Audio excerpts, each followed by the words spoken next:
Welcome to our channel Taste My Food.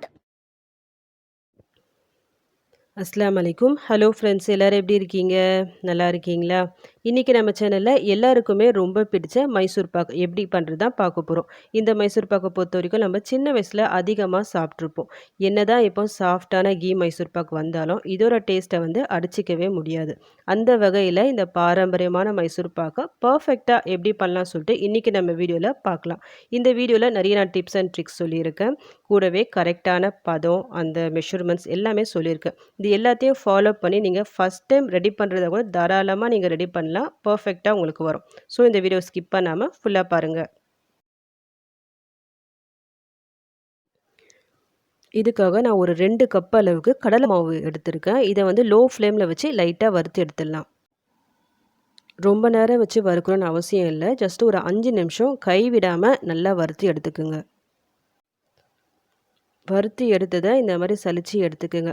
கடலை மாவு வந்து நம்ம டைரெக்டாக அப்படியே கூட சேர்க்கலாம். பட் இந்த மாதிரி வறுத்து சலிச்சு நம்ம சேர்க்கும் போது மைசூர் பாக்கோட டேஸ்ட், அந்த ஃப்ளேவர்லாம் இன்னும் நல்லா சூப்பராக இருக்கும்.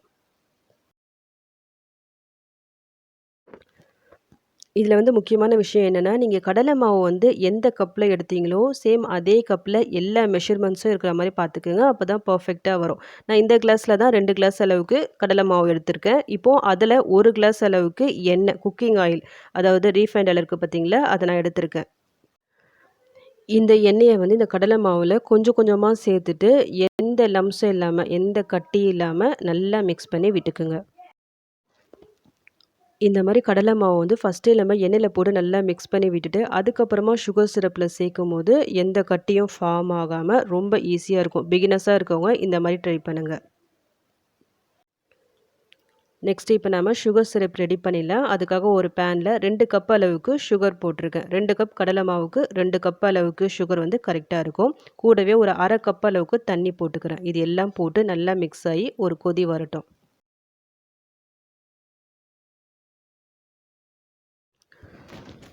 சுகர் சிரப் அந்த சைடு ரெடி ஆகிற டைமில் நம்ம இங்கே இன்னொரு சைடு வந்து நம்ம நெய்யை வந்து சூடு பண்ணிக்கலாம்.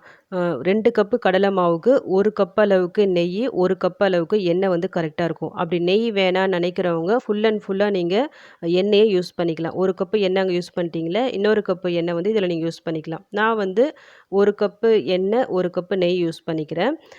அதனால நெய் வந்து நான் இதில் போட்டுட்டு ஒரு பாத்திரத்தில் போட்டுட்டு நல்லா உருக்கி வச்சுருக்கேன். இது வந்து சூடாக அப்படியே இருக்கணும், ஆறக்கூடாது. ஸ்டவ் ஆஃப் பண்ணிடாதீங்க. ஸ்டவ் ஆன்லேயே வச்சுட்டு லோ ஃப்ளேமில் வச்சுக்கிங்க. சூடாக அப்படியே சூடாகிட்டே இருக்கட்டும். நம்ம போட்ட சுகர் சிரப் வந்து நல்லா கொதிக்குது. கொதிக்கும்போது நடுவில் கொஞ்சம் செக் பண்ணிகிட்டே இருங்க அந்த பதத்தை. பதம் வந்து எப்படி பார்க்கணுன்னா, கொஞ்சம் லைட்டாக கையில் எடுத்தால் இந்த மாதிரி ஒரு கம்பி பதம் வரணும். இதுதான் இதோட கரெக்டான பதம்.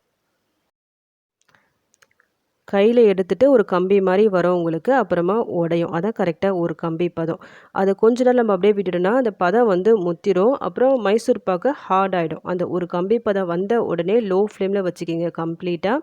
நம்ம ஆல்ரெடி மிக்ஸ் பண்ணி வச்சுருந்தோம்ல இந்த கடலை மாவு, அது இதில் போட்டு நல்லா மிக்ஸ் பண்ணி விட்டுக்குங்க.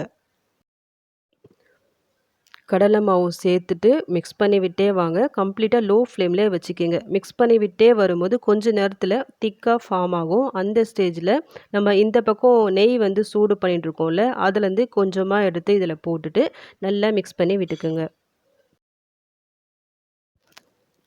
நம்ம சூடான நெய் சேர்த்தோம்ல, அது சேர்த்த கொஞ்ச நேரத்துலேயே அந்த நெய் எல்லாத்தையும் இந்த கடலை மாவு வந்து உள்ளே இழுத்துக்கும். அந்த மாதிரி ஸ்டேஜில் இன்னொரு கரண்டி எடுத்து சேர்த்துக்கணும்.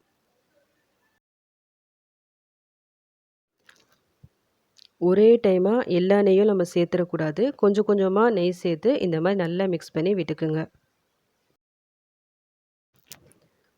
இதில் முக்கியமான விஷயம் என்னன்னா, நம்ம இதில் நெய் சேர்க்குறோம் பார்த்தீங்களா, அது கொஞ்சம் கூட ஆறி இருக்கக்கூடாது. நல்லா சூடாக இருக்கணும். அதை மட்டும் பார்த்துக்குங்க. நான் இதில் சேர்க்குற ஒரு கரண்டி நெய்யும் உங்களுக்கு ஸ்கிப் பண்ணாமல் அப்படியே காமிச்சிருக்கேன். இதில் நீங்கள் நெய்க்கு பதிலாக எண்ணெய் சேர்க்குறதா இருந்தால் கூட இதே மாதிரி சூடாக இருக்க மாதிரி பார்த்துக்குங்க.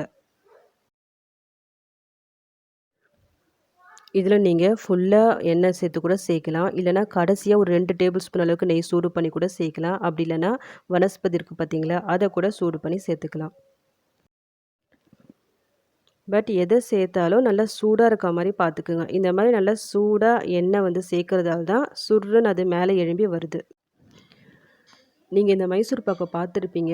உள்ள வந்து பபிள்ஸா இருக்கும். அதுக்கு என்ன ரீசன்னா, நம்ம இதில வந்து சூடா எண்ணெய் இல்ல நெய் சேர்க்கிறோம் பார்த்தீங்களா? அதுக்காக தான் அந்த மாரி உங்களுக்கு அந்த பபிள்ஸ் ஃபார்ம் ஆயி வருது. இப்ப பாருங்க, கடைசியா இருக்கிற அந்த நெய்யும் நான் இதில சேர்த்துட்டேன். அவ்வளோதான். நெய் வந்து ஃபுல்லா காலியாயிடுச்சு. இது சேர்த்துட்டு நல்லா மிக்ஸ் பண்ணி விட்டே வரும்போது, நல்லா இந்த மாரி பொங்கி வரும். இதான் இதோட கரெக்ட்டான கன்சிஸ்டன்சி.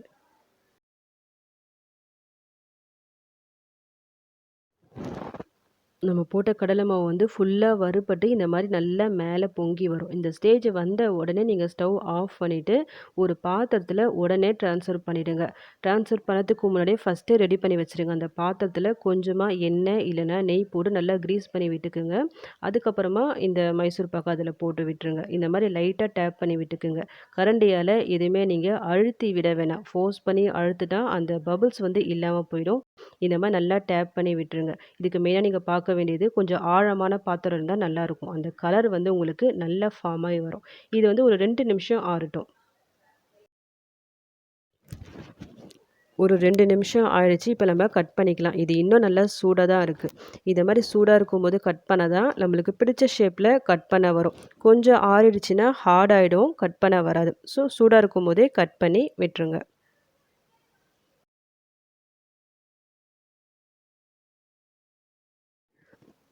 ஒரு 2லேருந்து 3 மணி நேரம் அப்படியே விட்டுருங்க. கம்ப்ளீட்டா ஆறட்டும். அதுக்கப்புறமா நம்ம வெளிய எடுத்துடலாம். நான் ஒரு 2 மணி நேரம் விட்டுட்டேன்.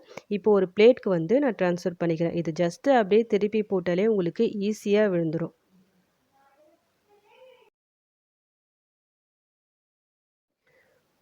இப்போ அப்படியே ஃப்ரண்ட் பக்கம் நம்ம திருப்பிடலாம். நம்ம ஃபர்ஸ்ட்டு கட் பண்ணி வச்சிருந்தோம் பார்த்தீங்களா? அந்த இடத்துல ஜஸ்ட்டு கத்தியால இந்த மாரி ஒரு கட்டிங் குடுங்க. ஈஸியா உங்களுக்கு அந்த ஷேப் வந்துரும்.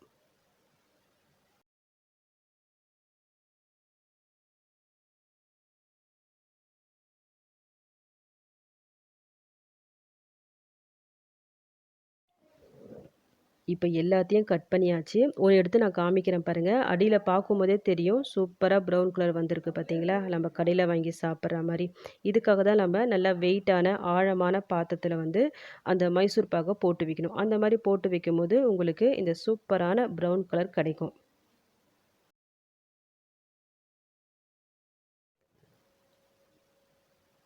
அவ்வளோதான். இப்ப நம்மளுக்கு சூப்பரான மைசூர் பாக்கு வந்து ரெடி ஆயிடுச்சு. இந்த ஷேப்ப பொறுத்தவரைக்கும் நீங்க இன்னும் கட்டிங் வந்து அழகா போட்டுட்டீங்கன்னா, உங்களுக்கு அந்த கடையிலலாம் விப்பாங்க பார்த்தீங்களா? அதே ஷேப்ல உங்களுக்கு கிடைக்கும். இப்ப நான் ஒண்ணு எடுத்து கட் பண்றேன் பாருங்க. கட் பண்ணும்போதே தெரியும். இது எந்த அளவுக்கு நல்லா சூப்பரா உடைஞ்சு விழுது பாருங்க.